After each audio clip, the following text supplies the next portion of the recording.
I actually remember what I was doing for once. Hell yeah, dude. Look at you go. Good morning, party people. Welcome to the breakdown with Nath and Johnny, your friends In the fridge. In the fridge. What was that? Your friend in the fridge. What was that? Is it yogurt? Cheese? Maybe. You're cool. It's one of those. It's something there that makes Your friend in the fridge. It was New Zealander. It was a New Zealand dude. Yeah. Anyway, It's an ad from some old Australian TV. what's the worst like advertising slogan that there's ever been? Do you know, like, sometimes you see come up first, we're checking out UNDEROATH. All the love is gone. All the love is not gone. It's right here with us and you. They've also announced there's an upcoming album, which we always kind of knew there was happening, a lot of singles, but it's called The Place After This One. It's coming out March 28th. Yeah, you know how sometimes like you get those things come up on Facebook or whatever, like ads from the past and stuff, and you're like, how did they get away with that? Or ads from other countries. Sure. You're just like, that's a lot of sexual innuendo in there. Innuendo. What's a jingle you forever remember? I don't know. I'd have to have a think about it. But there's some that when they come up, they're just like, oh my God, I remember that. And then it'll get stuck in my head and I hate that. Very well done. There's a company called Lubemobile in Australia, and it was like an auto repair thing that came to you.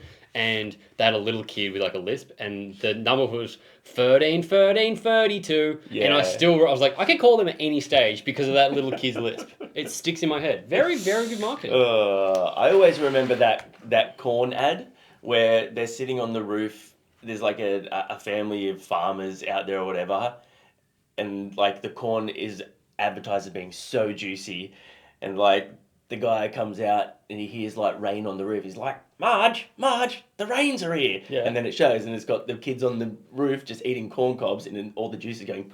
Do you know why I remember that one? Why? They used Blind Melon, No Rain as the soundtrack for that ad. Fun facts. Anyway. UNDEROATH. They've been on a real hot streak in terms of mixing it up sonically. They haven't had like one single that's been like, oh yeah, that's the direct follow-on from that one, which has been really exciting. So I'm pumped for this one. UNDEROATH are just doing really cool things. They're out here pretty soon, so hopefully we can tee up time to chat to them about how awesome they are. That would be really great. This is one that I'm excited for because I have no idea what they're going to do. That's exactly it. Anyway, thanks for hanging out with us. If you haven't yet liked and not liked, like if you like the video, but if you haven't yet subscribed, please do it. We did cross the 100,000 last year. It's still going up, but we want to go up faster. That's what she said. The sky is red.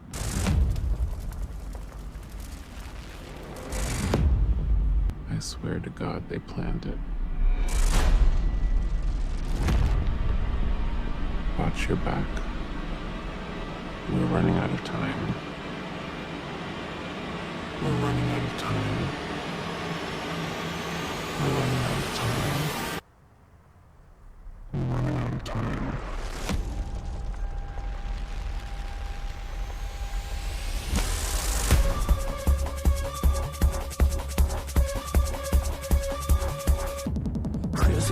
Whoa. Another Friday night. 3 o'clock is deep, another level fucking dynamite.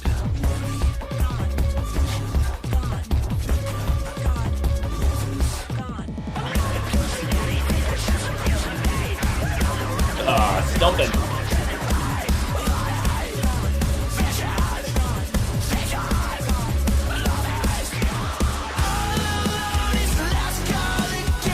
Whoa.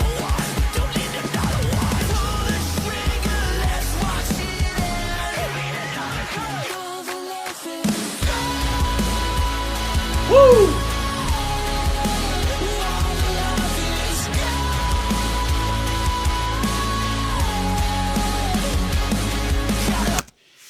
Tell you what, I will tell you what.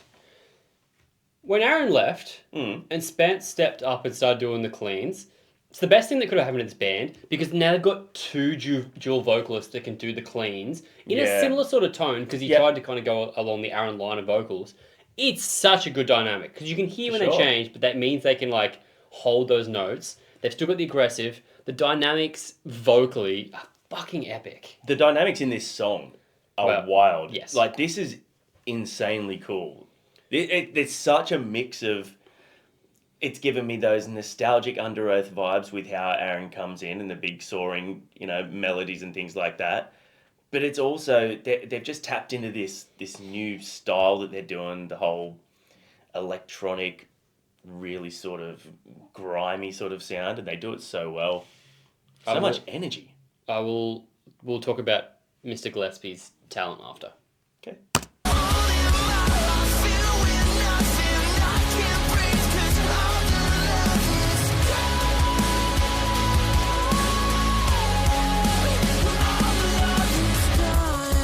Yeah, that's cool, hey.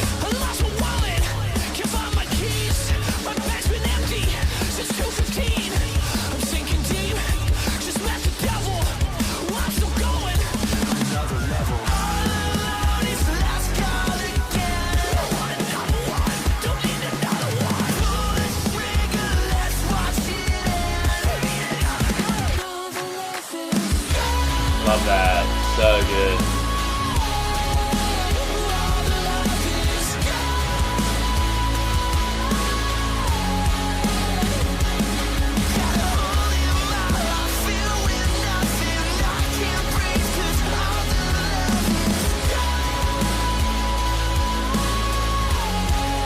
I love the space in that chorus.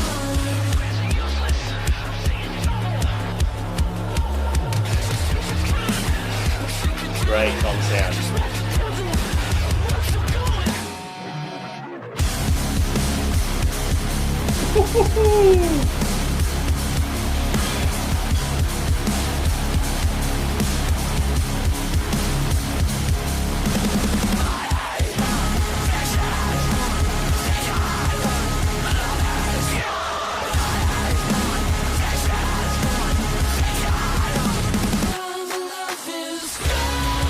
I love those claps.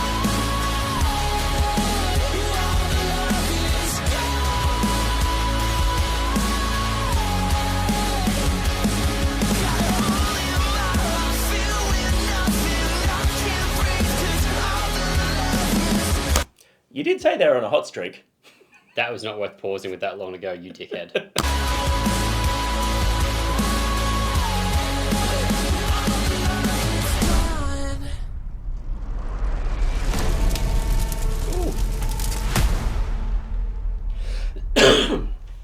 God, I can't shake this goddamn cough. It just has lingered for Would you say you're ages. fully sick? No, I'm not. I'm just a little bit sick. So in the past few years, when I've known that Underoath's releasing new music, I've been excited, been oh cool. I am so pumped for this album because we've had 4 singles that have all captivated me in different ways, and I can see the time between them. As you said, there's a new era of leaning into the electronics a bit more, but in a different way than they have in the past. They're still so dynamic. It's still heavy, but not straight up metalcore heavy. It's not trying to fit into a box. They're just doing their own thing. Yeah. Oh, it's so good. It's definitely still heavy though. Some of the tracks that they've dropped have had a heaviness that we haven't heard from them. Yeah. There's a real sort of, I don't know, it's a new style of heavy for them. Like I mentioned, the sort of gritty, grimy sort of. There's also feel. a driving heaviness to it. The bass, and I think it might have been part of the synth, really a pulsing, when the breakdown hit, that wasn't a standard breakdown, big space. It was actually a driving. That was really fun. Film clip was cool. High energy, matched the song really well. Hate that you paused it so close towards the end. Didn't need to do that. It's worth it. Well, and then when it went, go on, it kicked in, it was a bit of impact there. Yeah. Not that they need my help. But, one more time. What? Do it again. Go on. That's pretty good. Thank you you. did the same thing again. You actually went for more of an 80s hair metal version of it, which I like. Yeah. I like that a lot too. Thank you. I would have loved to be a vocalist in an 80s hair metal band, but it's just Why didn't you do it? It's just so fucking hard to do that for so long. Yeah. I know that a lot of people look at that style as kind Just want to point out the fact he didn't argue the fact I said, why didn't you do it? Indicating that he was old enough in the 80s to be in a hair metal band. He just accepted that and kept going. Very good, Johnny's old. Yeah, that style is a bit cheesy, obviously. But, fuck, man, there's not many vocalists around that could do that. Oh, it's phenomenal. It's That insane. where they have the high, like, pitched Yeah. falsetto scream. Yeah. Insane. Yeah. Crazy. Steel Panther's the only one that really does it in that, like, that exact sound currently. In terms of, modern bands, I guess. Yeah. But also hard to I wonder maintain if- as you get older, as your voice changes. Oh, fuck yeah. That's why so many of them, when they come back and they do tours and that, like Guns N' Roses and things, it's like, That's the worst. yeah, you were not impressed. That did impress me. Now, Aaron, what I know, and one of the things I've always felt with him, there are other drummers that sing, but their drumming is so technical and interesting, and he does interesting fills while fucking holding insane melody. yeah, It's so talented. He's got great hair. he does have great hair. He also knows when to put flair in. He Mhm. also knows when to give himself space. You know, like I noticed, like in those his choruses and stuff, he knows when to hold a beat sort of straight and steady so that it's not going to affect his vocals at all. Yeah. You can tell that it's really good songwriting. It's really good songwriting between the two of them in terms of how they bounce off each other vocally now. They've always had that, but as you mentioned, it's a little bit more sort of, I don't know, it's a little bit more, I don't want to say well done, because they've always done shit really well, but it's a little bit more well done now in the sense that, like you said, Spencer has that melodic side as well, but he's got like a little bit of grit to it, so you can sort of differentiate between the two. Yeah. Because they do have kind of similar tones. Yeah, as I said, At he's times. lent into, I think, Spencer's vocals, probably without necessarily meaning to. He's trying to recover for Aaron when he left. So his Yeah, vocals would have he lent did into do that that, sort of yeah, tone for sure. because that's what the band had. I think very good. This is I very was- exciting. Yeah, I was a little bit skeptical on one of the tracks that we checked out because The I was like, oh, I'm not teeth. sure. Yeah, I'm not sure how. I love the sound, I love the sonic direction, but I'm not sure how it's going to fit in the concept of everything else they do and what they're releasing next. But this has just shown, like with every track they've dropped, it's shown that there is. I don't even know if it was a conscious thing by them, but there is a cohesiveness that's forming between this new style and the old stuff. I'd love to hear how this goes with the old stuff side by side. I would hopefully, because they're only chasing safety in full for this Aussie tour. You know, that's the only album out of their catalogue that I think might be the outlier. In terms of like how it would fit sonically live because of That's the kind of what I'm specific saying. style it was. Well, Define the Great Line didn't have that much electronic-y sort of stuff. No, but it had the dissonance, it had the grit, it had the heaviness. Yeah. It had the driving, that sort of driving more metalcore edge to it that They're Only Chasing Safety didn't, because it was obviously a bit more of your sort of Metalcore, screamo, for yeah. use of a better term. But You say that a lot, for use of a term, for lack of a better term, because you don't have a better term to use. You're not yeah. using a better term, you don't have a better term to use. For lack of a better term, not for use of a better term. yeah, That makes sense? yeah, it does. Welcome to Education with Nath and Johnny. Yeah. What did you guys think of All the Love Is Gone by Under Oath? Are you as pumped as Johnny and I are? Very rarely do you have a band that's been around for so long come out and just deliver this fresh and exciting sound. I'm all for it. I think it's so exciting, but I'd love to hear from you guys. Drop a comment, let us know your thoughts. And the love is not gone. We love you more than ever. We do. Thank you so much for hanging out with us. We appreciate you. We will see you on the next one.